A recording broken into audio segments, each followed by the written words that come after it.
Hi everyone! Mabuhay tayong mga farmers. I'm William Palima. I'm happy that you are here. Welcome to my YouTube channel, The Chris Will Abaca Farm Vlog. So for today's video, mga ka-farmers, anong magandang panahon o buwan na maganda itanim ang abaca? So tara na, samahan nyo ako sa aking abaca plant journey. So mga ka-farmers, dito tayo ngayon sa aking farm. So nangunguha na ako ng mga saka sa abaca. So ito yung nakuha ko na mga saka, mga farmers.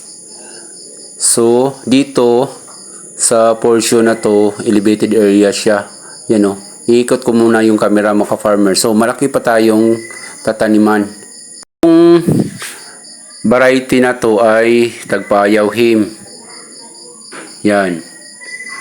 Marami ditong tagpayawhim, mga farmers. Yan sa baba, doon ko nakuha yung mga saka. Tapos doon sa portion sa taas, marami pang kakailanganin natin ng saka, mga farmers. So sinabay ko ngayong panahon na to kasi umuulan. Pag once na umuulan, mabasa yung lupa. So maganda yan itanim sa abaca. So sasabay tayo sa panahon, mga farmers. Samantalahan natin, mga farmers, ang panahon na tag-ulan. So malapit na din magdi-December. So malakas yung maganda magtanim, mga farmers, pag bare month. Alam naman natin na bare month palaging umuulan. So dito sa baba nagtanim na ako ng laylay variety. Yan. Dun sa baba din paakyat tayo dito sa taas, kung saan yung mga bakanting lupa ating tataniman. So maganda yung klase ng lupa dito, mga farmers. Yan. Daming saha ng abaca ang aking nakukuha, mga farmers. Yan. Yun sa baba, oh. Yan, ikot ko yung camera. Yan, oh. Yan. Laylayan sa baba. Tapos yung elevated area yung pwesto dyan, mga farmers. Malaki pa tayong kakailanganin ng saka ng abaca. Gawa nung mahirap makahagilap ng saka. Tinan mo. Ikot ko yung camera, mga farmers. So dito sa amin lugar, marami nang nagtatanim ng abaca. Maganda kasi yung abaca pang tawid gutom. Pag wala kang pambiling bigas, punta ka lang doon sa abaca farm mo. Mag-harvest ka ng ilang puno. Tapos madali lang siyang maging pira. So dito na tayo ngayon sa portion kung saan gagawa tayo ng butas. So yung butas, alam naman natin yung butas na yung 1 foot yung lalim niya.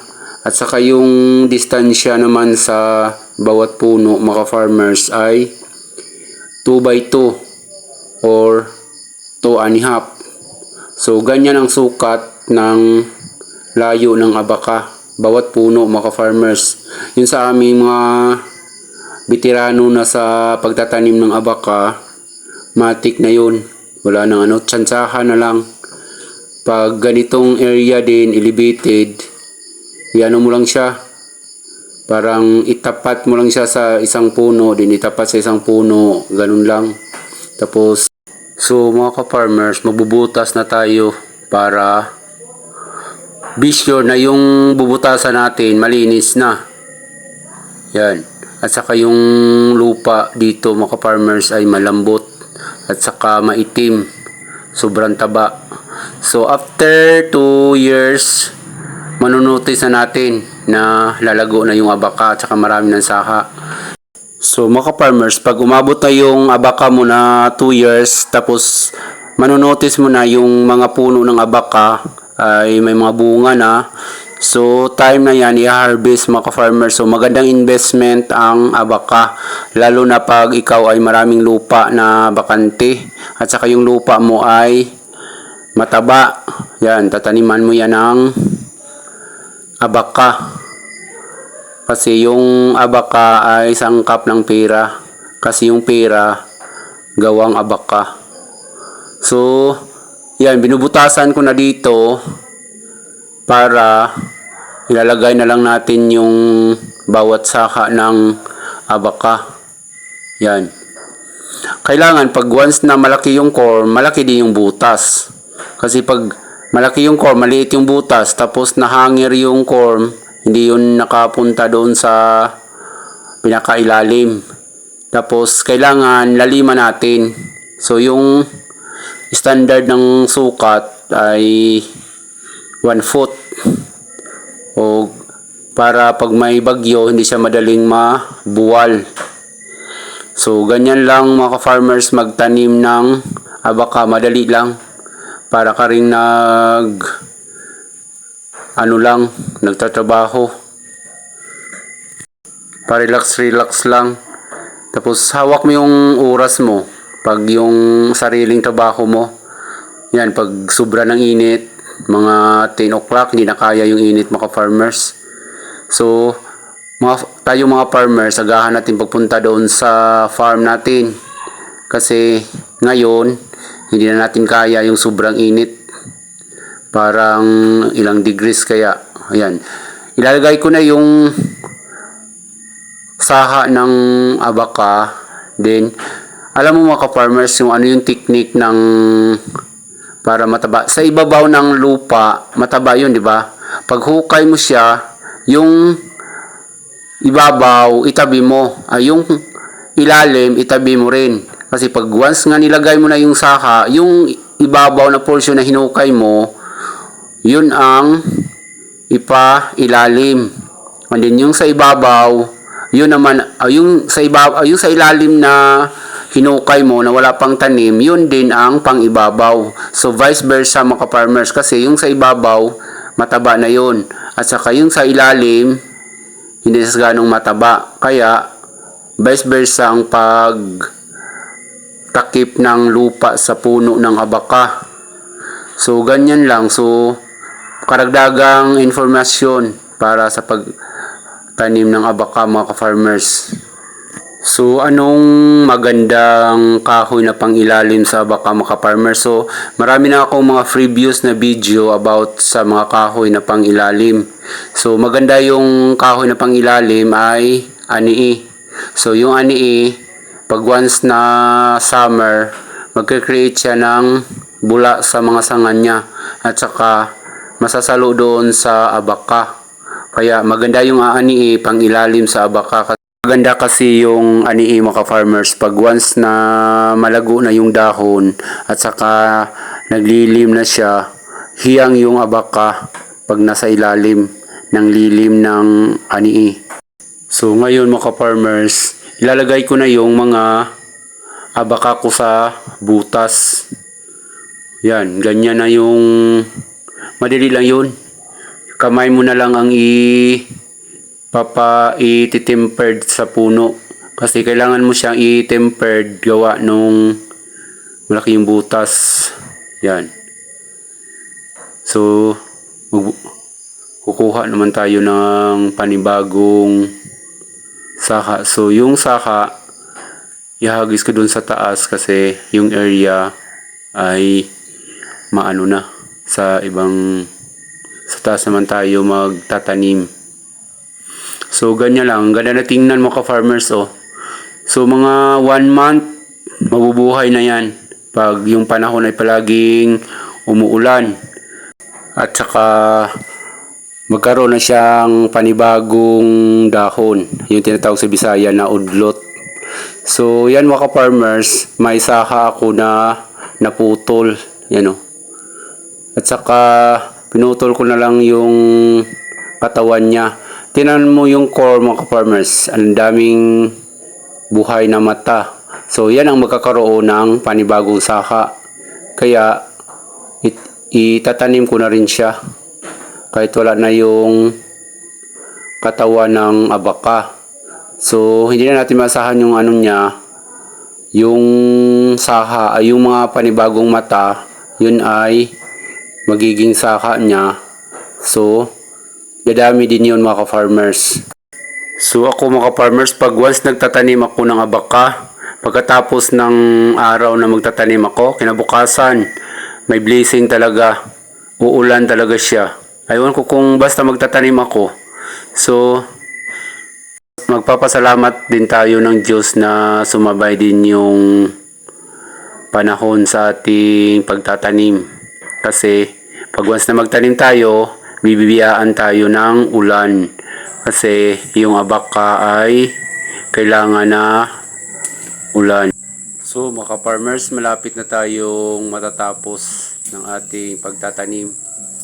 So magbubutas na naman tayo ng ating tataniman. So bago ang lahat, ganun din, lilinisan yung lupa na tataniman ng abaka. At saka pag tinaniman mo na, kailangan monthly mo siya binibisit. Bakit? Kasi may damo. Yung tinatawag na Vietnam na pumupulupot sa katawan papunta doon sa dahon. Imbis na mamumuklad na yung dahon, wala. Talagang puluputan ng damo ng Vietnam. Yun, hindi na yan makabukad yung dahon mga farmers. Sa susunod naman na panibagong usbong na dahon, ganun pa rin malulukot. Kaya, basta monthly mo siyang binibisit, maganda yung malinis at saka hindi siya gaanong mapuluputan sa damo. Kasi pag once na nilinisan mo yung abaka, ang ganda, magbubloom agad. At saka magiging dark green yung kalalabasan ng dahon. At saka magbubloom at saka yung mga saka na panibago, yan, uusbong yung mga bagong saka basta malinis yung abaka mga ka-farmers. Malaki pa ako area ng aking tataniman mga ka-farmers, so yung ginawa ko, pag mag-survey ako sa aking farm, tapos may mga saha, yung tinatawag sa Bisaya na sagasa, automatic ko na siya pinopropagate and then itatanim ko siya para dumami yung abaka. So, ganyan lang mag-maintenance ng abaka. So, naglilinis ka sa abaka, tapos may mga saka na pwede na itanim. So, itanim mo. Kahit sa isang araw, makatanim ka ng isang puno. So, sa isang taon, so ilang puno ng abaka ang matanim mo. So, 365. Oh, paano na kung maramihan yung itatanim mo? Sa isang araw, 10, 20, pag maraming saha. So, pag yung area mo, so mapuno na sa abaka. So, pag mag-harvest na, yan, mga farmers, tiba-tiba tayo mga farmers pag once na nag-harvest na ng abaka. Basta mataas yung bintahan sa market. Pag mababa, kawawa din tayo mga farmers. Kasi sa labor pa lang, lilinisan mo muna bago harvestan yung abaka eh. Kasi hindi yan pwede na mag-harvest ka tapos ang daming damo. Sa susunod na harvest, wala na. Hindi na yan magproduce ng mga saka na matataba. Kasi ang daming damo ang nakapulupot sa abaka. At saka yung umbak mga farmers, tapos pag hindi mo siya nalinisan, didikit yun sa katawan ng abaka at saka magiging amag siya. Tapos yung pag tinutuksi niya, mapuputol kasi yung amag, umatake din yung amag sa katawan ng abaka. Kaya monthly visit mo siya, lilinisan. Saka pwede rin bawat puno lang ng abaka, lilinisan mo.